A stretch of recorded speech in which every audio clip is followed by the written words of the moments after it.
Well, hello. Hi there, Dave Hill here, coming at you with the video lessons. Thanks for tuning in. Thanks for downloading them. You'll notice that we're in a different location on this lesson, and we're going to actually be here for a while now. We've changed the video studio that we're recording at, and we like our new situation here. So I think you're going to enjoy what we're going to give you now in the next videos.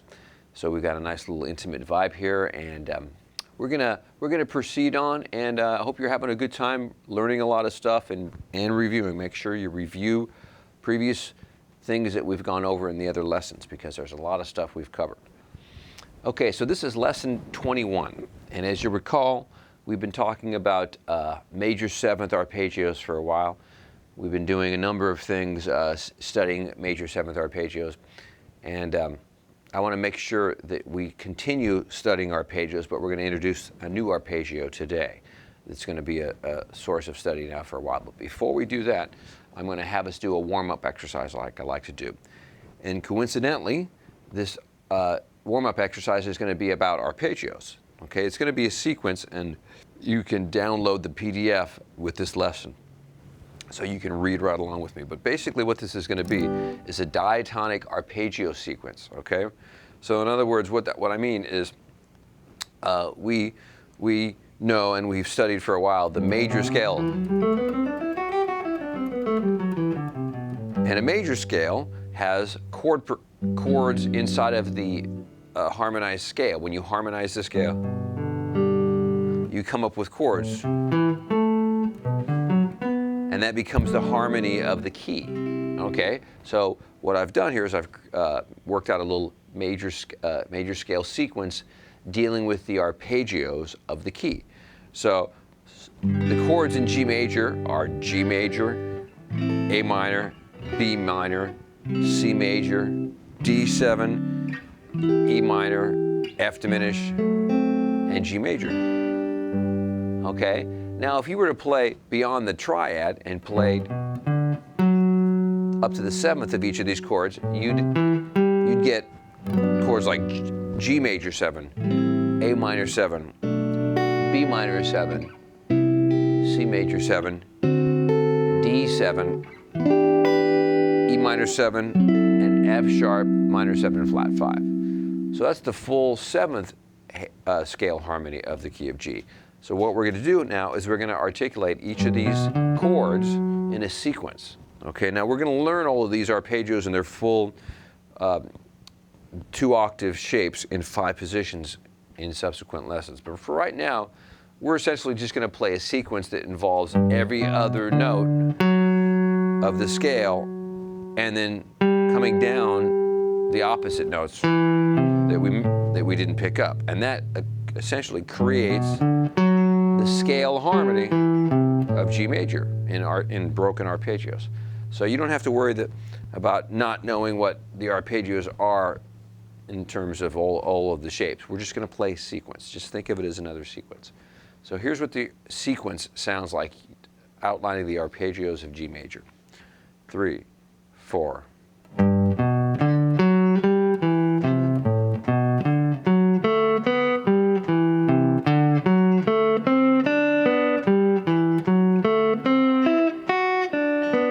Keep going, and then turn around and come back.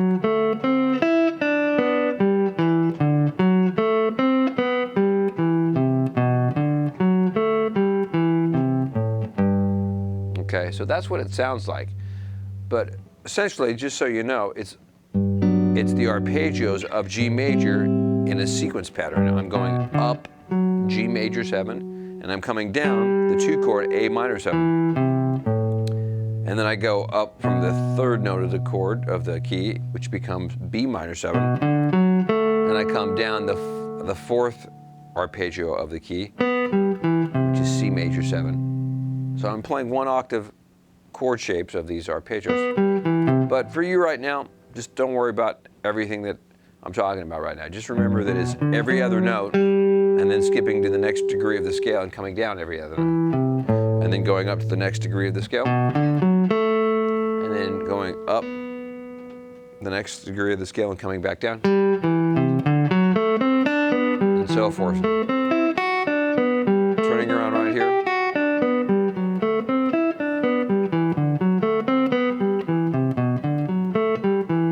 so that's a really good technique builder. So let's work on that now. You can see it along with this lesson here as you've looked at it or you've downloaded the PDF. So let's do it together now in a nice slow tempo. 2, 3, 4.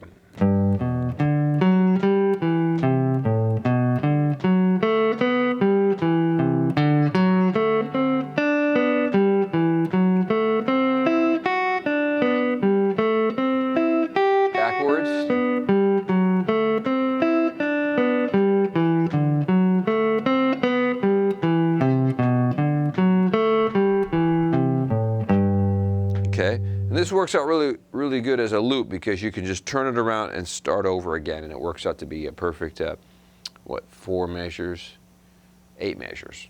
It turns out to be 8 measures, and then you just repeat that. Okay, so let's try it just a little bit faster now. Against that beat. Here we go. 2, 1, 2, 3, 4.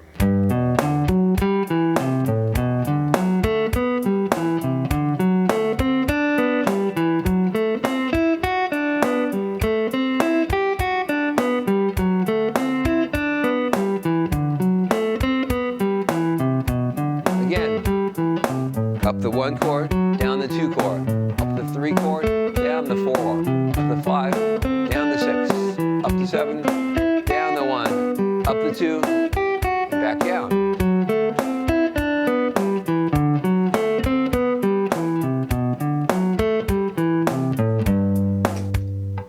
Okay, so that's our warm-up exercise, okay?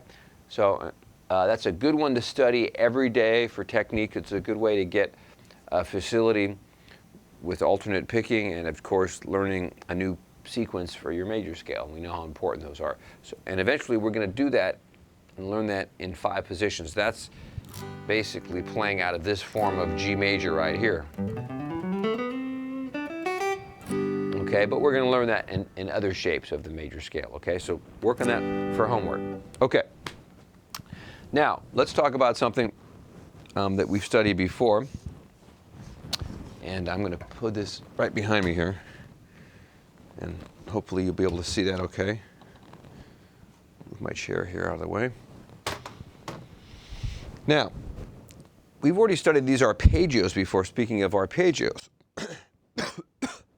And we've right now, just to cover a 2 that we've already learned in complete, 2 octave shapes. Speaking of G major, there it is in a 2 octave shape. Okay, so that's suitable for major 7th chords, right? And the reason it sounds like a major 7th chord is you can look on the board here behind me, and you can see that a major 7 arpeggio is built from the root, the 3rd, the 5th, and the 7th of a major scale. And when you stack the notes together, you get what sounds like a major 7 sound. So this is what this key of C sounds like. Okay, now that's a perfectly great sound for any kind of major 7 color or other substitutions you could use major 7th arpeggios on. But there's another kind of chord that we're going to need to access, and that's a chord that's very unique in the major scale. It's the 5th chord of the major scale. If you took the sequence we just learned a minute ago, you listen to the 5th chord, we get what's called a dominant 7th chord. Okay, now why is it called a dominant 7th? Well, that would be the same as taking this major sound that we have over this major 7th and modifying the 7th degree, and we end up coming up with not a major 7, but a dominant 7. Okay, and that's very important because that's a unique color in the major scale. You can hear how distinctly different that sounds. Here's major 7, and here's a dominant 7 sound. Okay, and that's the difference of the major 7 being flatted and brought down a half step to create a flat 7 or dominant 7 sound. Okay, so that's what we're going to learn today. We're going to take our major 7 shapes that we've learned, and we're going to find the 7th in the arpeggios and and make them dominant sevenths or flat sevenths, okay? So let's do that right now. You can see that that note right there, as we know, is the major seventh. This is, we're back to G. But let's make it down a half step and make it more of a dominant seventh sound, okay? So check it out. What we're gonna do is we're gonna put that flat seven right there. It's right within the pattern. Now the major seventh that was over here is gonna actually be more convenient if it's right here. All right, now listen to this.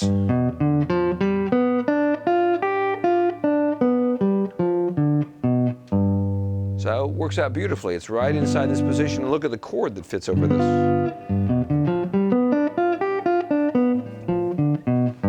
So now we have a dominant 7 shape. Okay, so that's, when you see it on a chart, you'll just see, instead of seeing C, M, A, G, M, A, J, 7, you'll now see it just written C7, okay? So this is it's indicating a dominant seventh though, okay? So let's do the same thing with this and then make it a dominant seventh.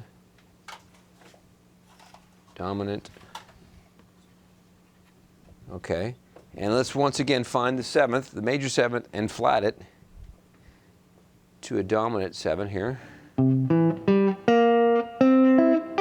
fact, we have it now available. It would have been a little bit above the number here, or the fret, and now it's right inside the position here. So that's going to work out real well, and it's even on the bottom here. So we've actually got 3 dominant 7s you can see in that position now. So check it out. We have C major 7 right here that now offers us, by modifying the 7th, we've got C7. Okay, so we've got 2 shapes now to work with. That's what we're going to study today. We're going to study dominant 7 that was started from this shape, now becomes this shape, and major 7 that started here and now becomes this shape. So we've got 2 forms of dominance, and all we did was change 1 note. And here's the next form. Right? So that's what we're going to work on today. So those are really effective arpeggios for anything where you're playing blues or R&B or just a lot of situations. You want to make sure that you learn 5 positions of all these chords that are diatonic to a major scale. And now we're working on our second sound, the dominant 7. Okay, let's do that again in time though. Here we go. Up and down the arpeggio. Here we go. 1, 2, 3, 4.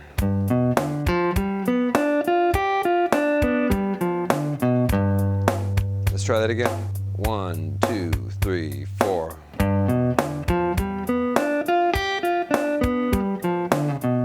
Excellent. All right, let's go to the next form right here and play that one. 1, 2, 3, 4.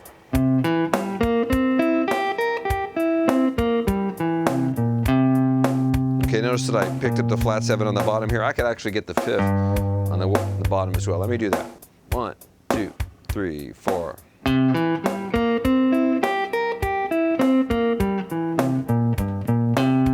Okay, so now there's our second form. So let's go back and forth between G7 and C7 and make that a little cycle here. Here we go, up and down G and then up and down C. 1, 2, G7. Let's do that again. Now here comes C.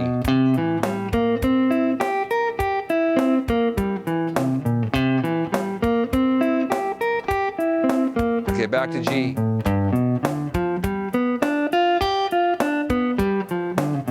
Okay, again. Back to C.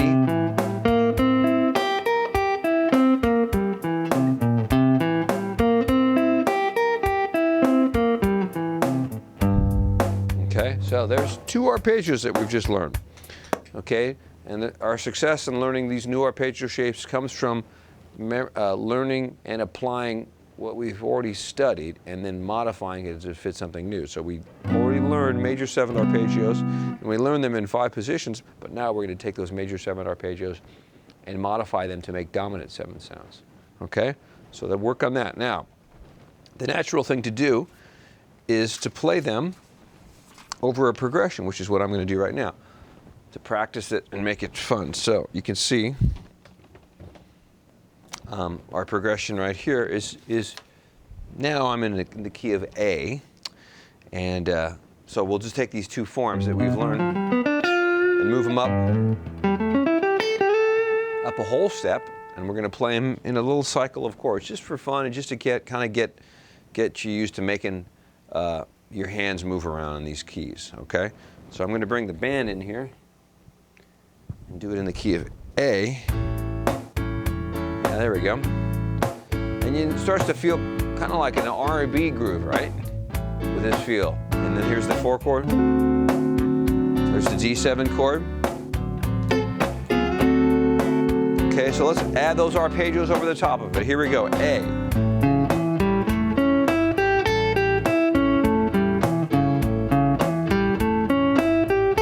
Here comes D.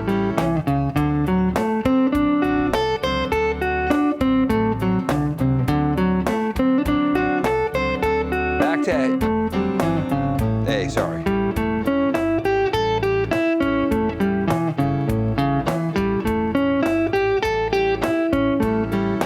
Beat D.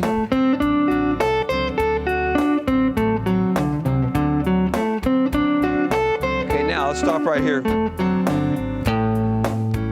Okay, now I want to show you something else that I've taken the time to write out. So let's just pause for a minute. Okay. I'm going to show you how we're going to extend this arpeggio shape right here up just a little bit higher because we want this extra note. And what I mean the extra note is the 3rd that's available on the top. Okay? That's going to give us some kind of interesting possibilities when we're improvising with it. Okay, so let's add that 3rd on top.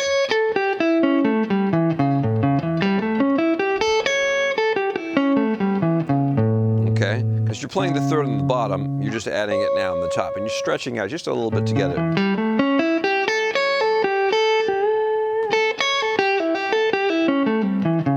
Kind of adds for some nice melodies there.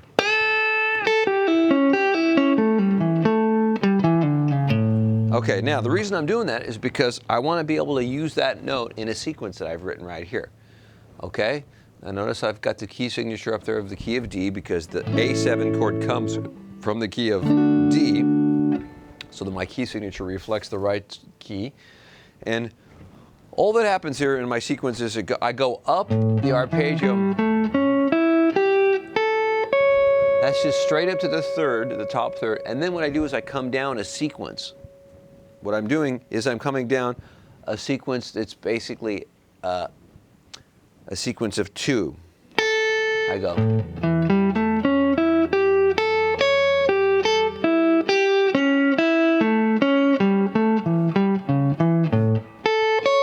Group of 2, 1, 2, and then down the next 2 notes of the arpeggio, and down the next 2 notes, and back up each time. So that's another sequence. So we're adding that to the top of the arpeggio. We go up the arpeggio, and then we down the sequence.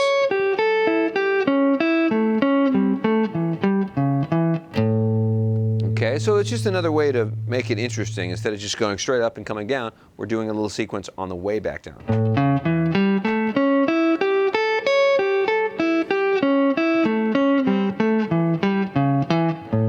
Okay, it's just good to get your fingers moving around the shapes a little bit differently. You can go up that way too if you want.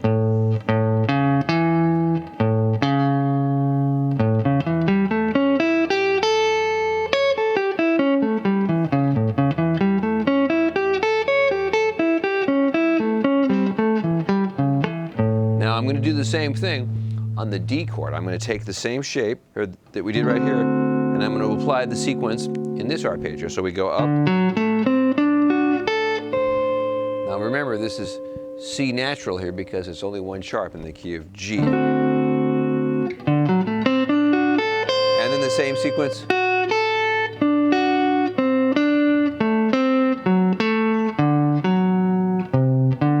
Pick up the 7th there in the bottom. So that's kind of interesting the way that works.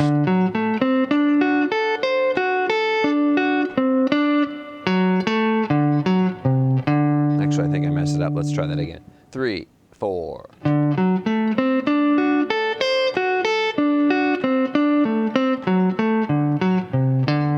Okay, now you're going to want to be able to do that with our little loop here and see if we can play along with it, at least on the A chord. Let's see if we can try that. 3, 4.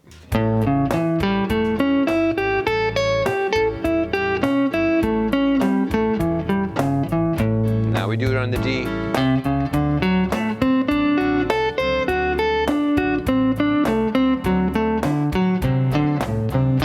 I need a little couple of extra notes again on the bottom. But that's okay.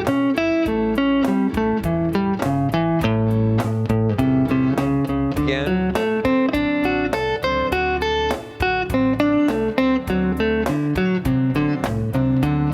Now I'm going to improvise with the arpeggios just so you can hear how they can sound pretty good together.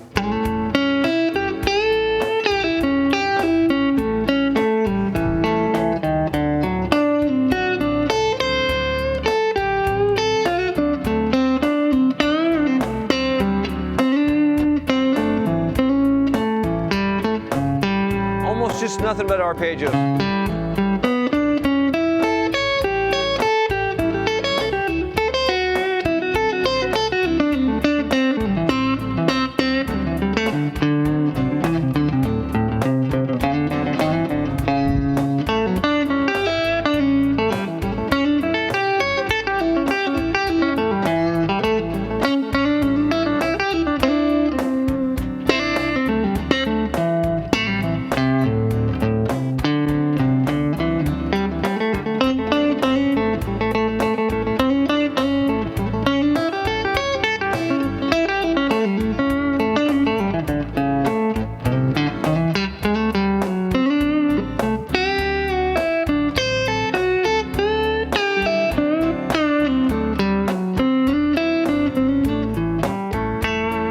Okay, so I'm using very little but the arpeggios right there. I mean, you can see that I'm bending a couple of notes and then I'm adding, you know, a couple of notes along the way when I'm playing the arpeggios, but I'm trying to show you that you don't really need that much to even make these arpeggios interesting just with this simple progression that we did.